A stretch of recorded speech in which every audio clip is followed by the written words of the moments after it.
Hi guys, so ito na nga po yung inaantay natin na sinasabi ko sa inyo kaninang hapon na in-upload natin na video. Inaantayin natin sila papa bago mag-shoot ng gabi. So ito na nga yung guys, marami silang kuha. So napapasalamat tayo kay God na binayaan sila ng blessing. So wag na natin to patagalin guys, wala nang intro. So let's go guys.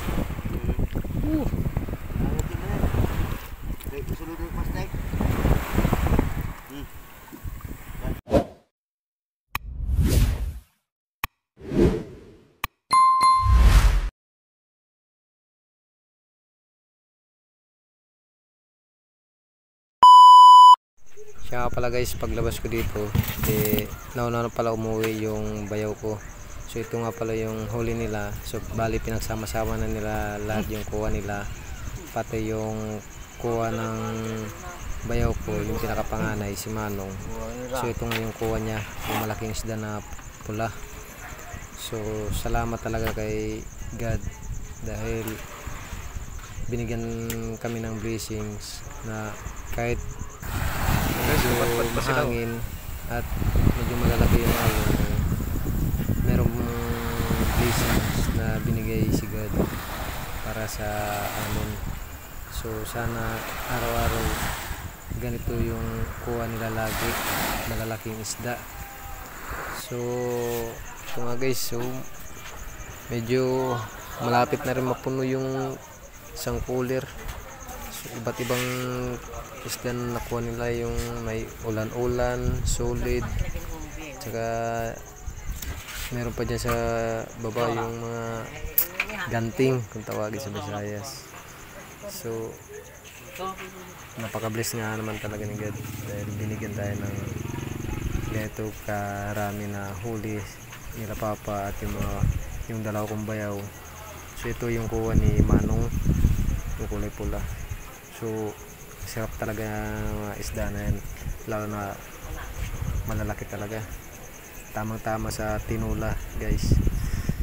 So guys, hindi ko in-expect talaga yung kuha nila papa, laki talaga.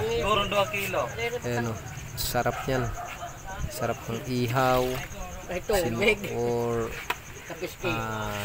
tinula.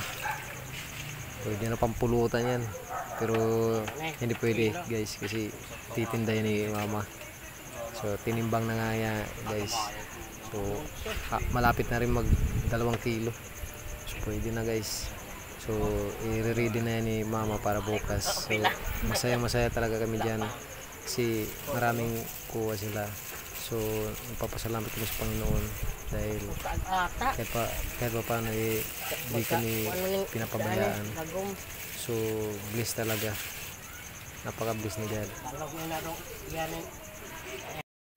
At ito na yung pang last na hagpat nila na isda. So last na yung isang balde na yan na kuha nila papa. So dito nga pinagsama-sama na nila yung kuha nila papa at yung bayaw ko at si Manong. So sarap nga naman talaga guys, ang lalaki talaga.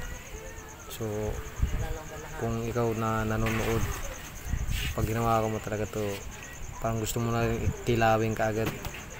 So sa malalaking isda na to, napakasarap, tinula or sinugba, pwede talaga, napakasarap niya guys. So ayan guys, dito nga guys, sinimulan na pala ni mama magtimbang bago pasok sa cooler.